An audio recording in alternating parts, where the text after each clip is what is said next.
Hoje nós vamos iniciar uma série. Próxima semana nós já teremos isso, certamente não esquecerei. Vamos iniciar uma série que tem a ver com 4 figuras bíblicas que eu quero considerar uma por vez ao longo destes próximos tempos. E, basicamente, o que me fez despertar o meu coração há uns tempos atrás foi perceber que descobri que nas Escrituras, as Escrituras contam histórias de personagens bíblicas que amavam muito a Deus. E é bonito que nós encontramos pessoas que amam a Deus de verdade. Só confrontei-me com um problema. Descobri que alguns deles, apesar de amarem a Deus, eles já não eram salvos. Isso deixou alguma preocupação dentro de mim e procurei perceber o que é que faltava a estas pessoas para que realmente eles fossem pessoas salvas. E quando nós dizemos salvos, nós entendemos o que queremos dizer. E a pergunta coloca-se esta manhã aqui. Se de repente tu partisses para a eternidade, tu consideravas-te uma pessoa salva? Isto é, acharias que irias para a eternidade junto com Deus? Nós sabemos que este assunto da salvação divide muito a mente das pessoas. Há pessoas que acham que precisam de fazer alguma coisa para contribuir para a salvação eterna. Há outras pessoas que acham que realmente não precisam de fazer nada. E então existem vários conceitos a respeito da salvação e da eternidade. Curiosamente, estes 4 personagens que nós vamos ver ao longo dos próximos 4 domingos vão nos surpreender da maneira como eles encaravam Deus, da maneira como eles procuravam amar a Deus. E de facto o faziam de verdade. A primeira história que quero contar hoje, vamos a Atos capítulo 8. Atos capítulo 8, como os irmãos sabem, é um capítulo que está ali a mostrar alguma coisa de muito precioso. Quem gosta do livro de Atos e vê a estrutura do livro de Atos, a estrutura do livro de Atos é bonita, é muito interessante. Eu pessoalmente gosto da estrutura do livro de Atos. E poderia ficar aqui muito tempo para falar sobre ele, o nosso tempo é curto e nós vamos acelerar, mas iremos considerar algumas coisas. Nós lembram-se que a igreja cresce de repente. Atos capítulo 2, acontece aquele milagre grande, quando 3.000 pessoas de repente sentem que Deus os quer salvar e são salvos pela graça do Senhor. E o que acontece é que quando isso aconteceu, toda a gente ficou surpreendida e de facto um grande movimento se inicia ali, mas nós percebemos também que o inimigo das nossas vidas, aquele que não quer que nós conheçamos Deus, de facto ele começou a trabalhar. E se repararem logo no capítulo 4, existe a primeira perseguição. Pedro e João são colocados na prisão, certo? Esta foi a primeira manifestação do inimigo em não querer que o Evangelho e que os valores da fé pudessem progredir. Esta foi realmente a perseguição, o primeiro sinal que apareceu. Mas logo no capítulo 5 acontece uma outra questão, que é a chamada corrupção interna. Isto é, o inimigo acabou por mostrar a um casal que havia lá na igreja, que queria mostrar-se mais do que aquilo que era, e de repente decidiu imitar outros que estavam a imitar também, a vender as suas propriedades, e a determinada altura ele estabeleceu um preço, combinou com a mulher e iria dar, assim, encher o peito dizendo que tinha custado, sei lá, 100.000 euros, não é? E quando afinal a propriedade, como sabem, não foi vendida por aquele preço. Este foi o segundo sinal evidente de que realmente o inimigo estava a trabalhar uma corrupção interna. Mas depois, no capítulo 6, mostra-nos um outro problema, que é o problema da distração. De repente começou a crescer muito a igreja e os apóstolos começaram a ficar atarefados com muita coisa. Eles estavam a querer dedicar-se à oração e ao estudo da palavra e de repente tiveram que começar a assistir as viúvas, que eram tantas, e começou a haver um conflito entre os hebreus e os gregos, e a certa altura o que acontece é que havia lá uma confusão e era um problema grande, em altura de crescimento, confusões, ninguém quer, não é? E nós sabemos como é que a coisa foi. Nós percebemos que a solução Deus trouxe-a, eles elegeram 7 homens considerados por todos, cheios do Espírito Santo, e entre eles está um homem chamado Filipe, que aparece nesta cena que nós vemos em Atos capítulo 8, está bem? Quem é que gostaria de levantar a sua voz e ler? Do verso 36 ao verso 26 ao verso 36. Alguém que tenha muita vontade de ler a palavra de Deus agora, pode fazê-lo. Está bem? Os juízes são poucos, são poucos.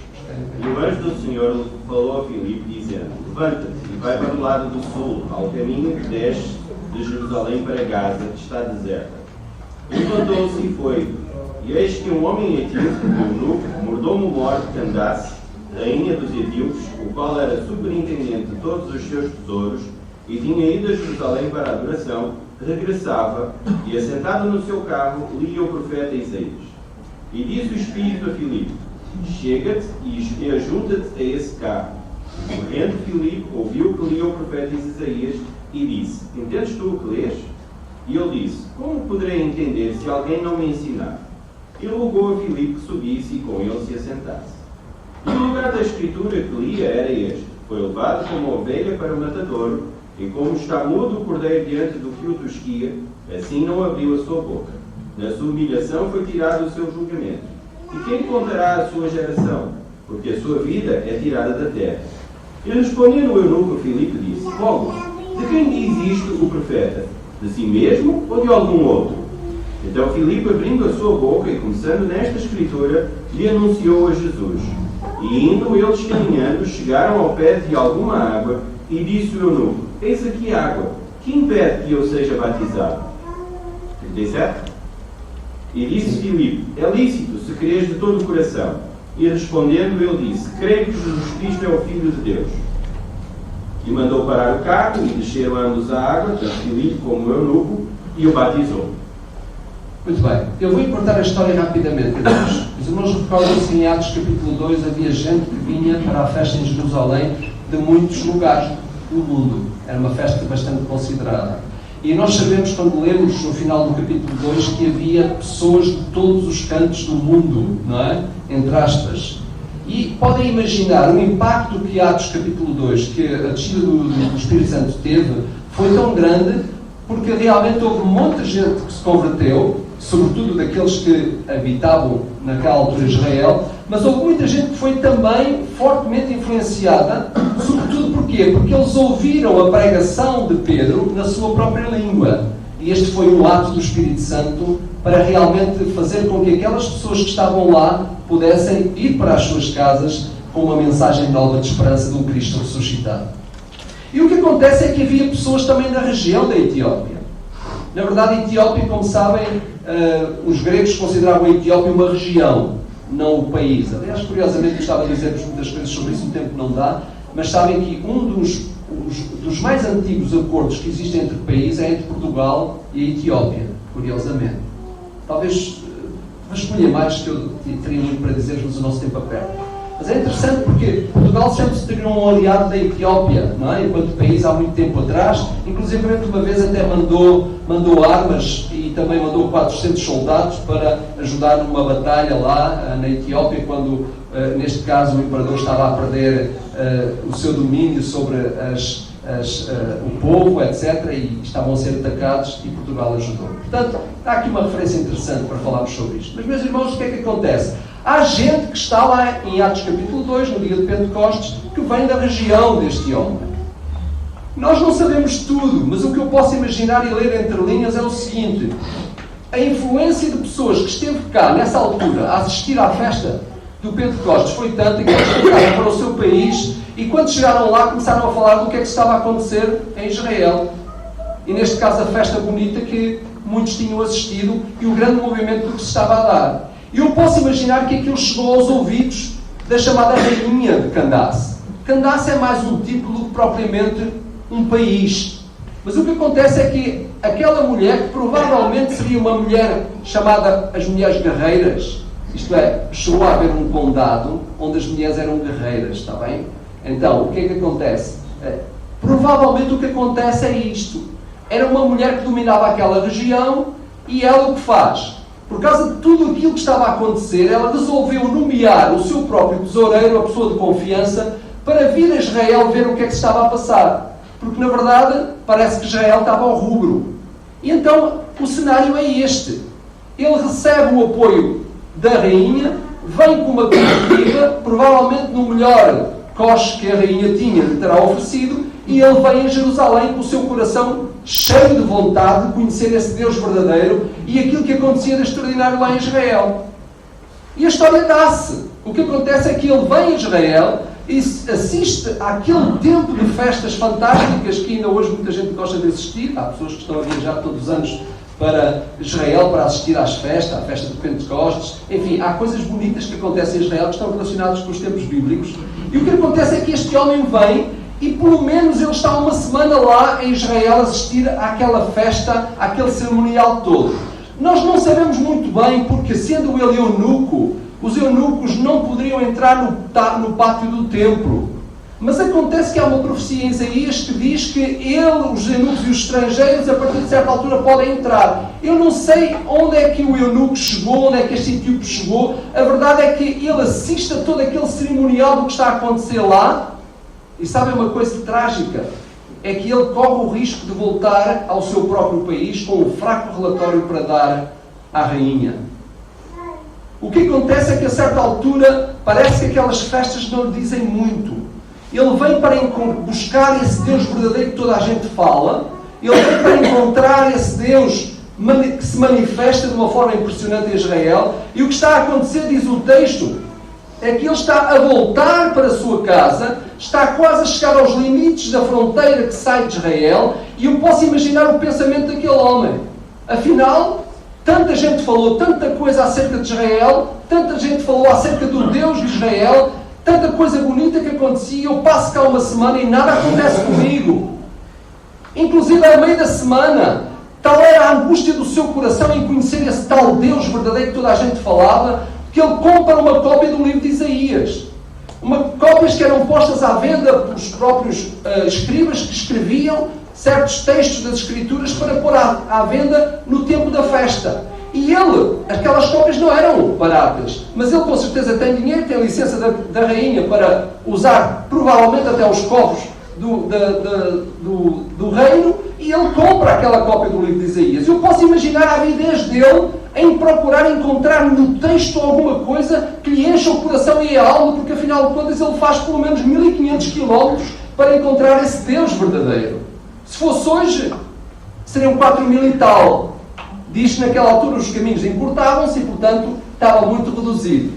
E o que acontece é que ele vem, faz toda aquela viagem e ele lá está, a procurar ver se ele capta Deus em alguma coisa que ele possa ver. E, meus irmãos, há muita gente hoje que faz peregrinações a procurar captar Deus em algum sítio. Há gente hoje que quer chegar a conhecer esse Deus verdadeiro. Mas procura-nos em muitas coisas. Procura-nos de diferentes formas. E o que é trágico aqui na história, e ela tem que ser contada rapidamente, é que o que acontece é que ele está quase a sair dos limites da terra de Israel, provavelmente com o coração profundamente decepcionado, porque afinal de contas ele vinha a Israel para conhecer esse Deus verdadeiro que toda a gente falava, e lá está ele quase a sair da fronteira, e de repente o Espírito Santo atua nos corações que o buscam. E nós conhecemos a história, acabámos de lê-la. Acontece que o Espírito Santo fala ao coração de Filipe.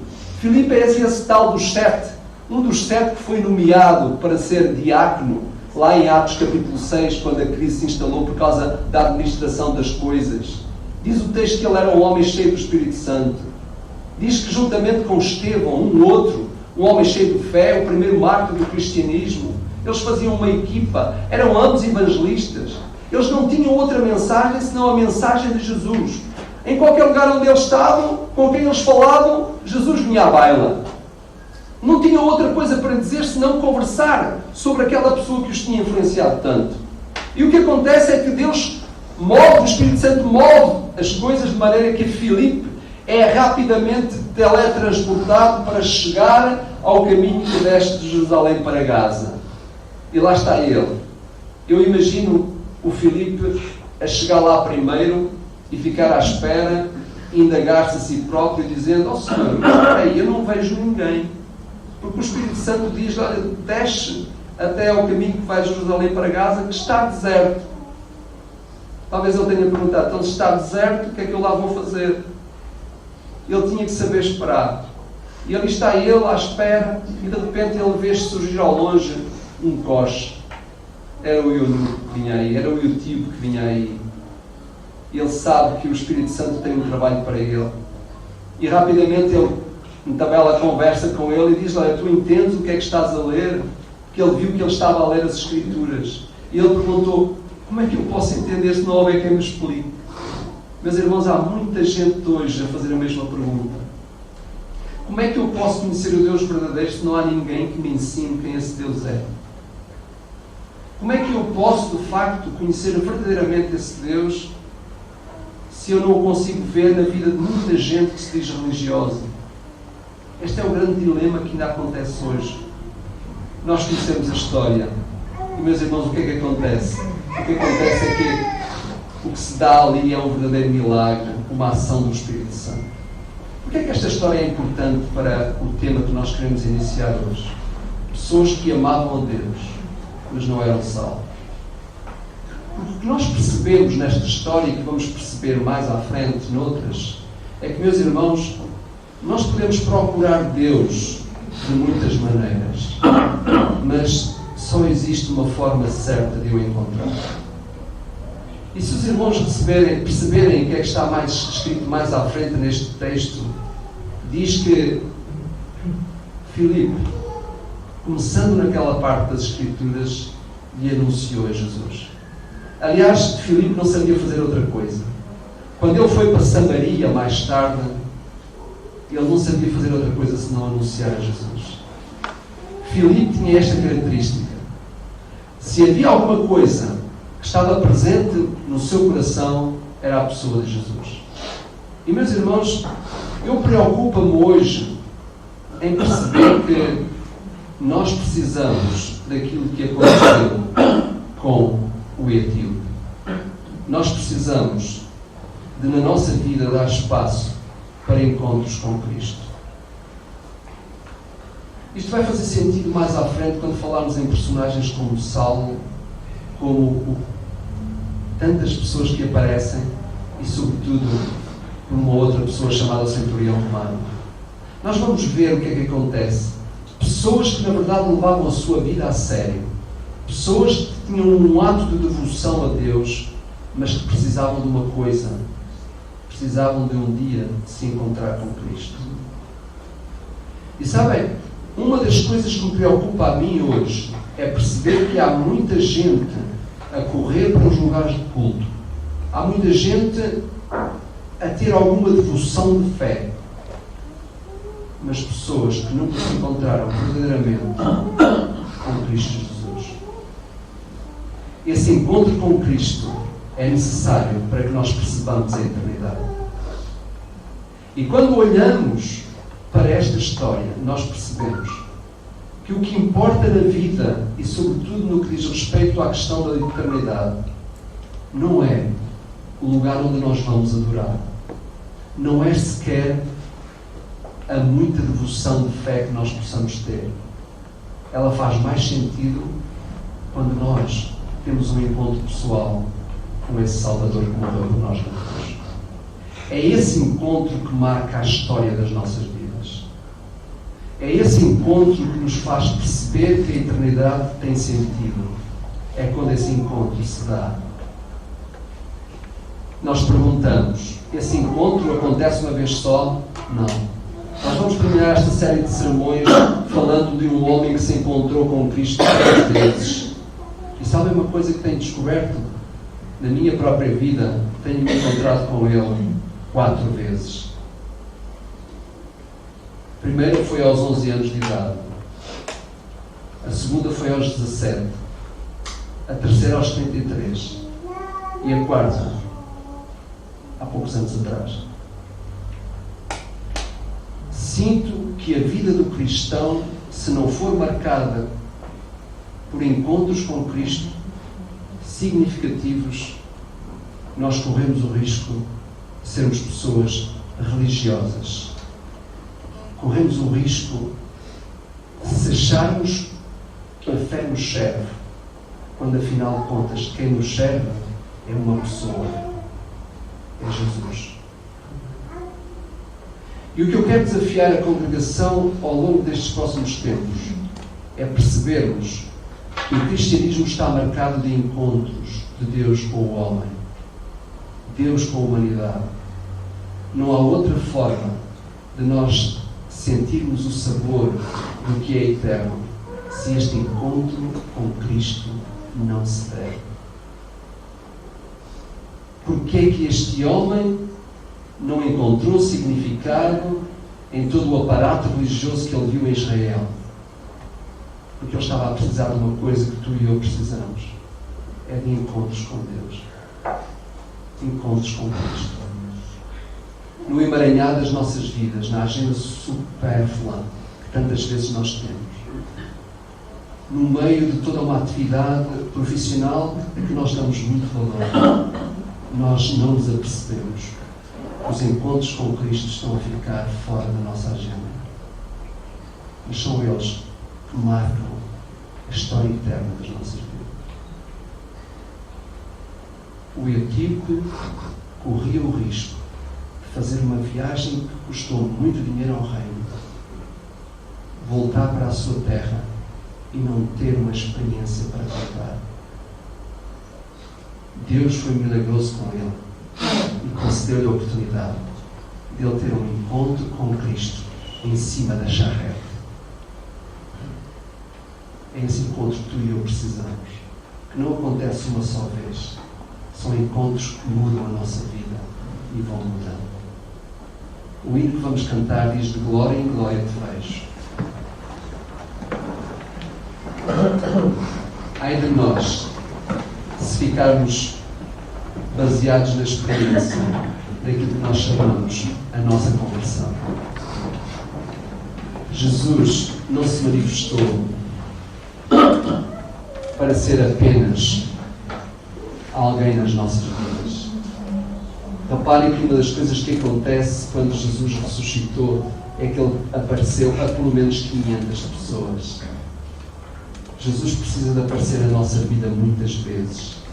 Nós temos que ter desejo em encontrá-lo, desejo em buscá-lo, desejo em colher de Jesus o que jamais se pode esgotar, que é a relação com ele. Vamos ficar de pé e vamos cantar. Enquanto cantamos, deixe que as palavras deste hino possam também fazer com que haja eco nas nossas almas. E deixe-me fazer-lhe a pergunta: qual foi a última vez que tu te encontraste verdadeiramente com Cristo, ao ponto da tua vida ter mudado?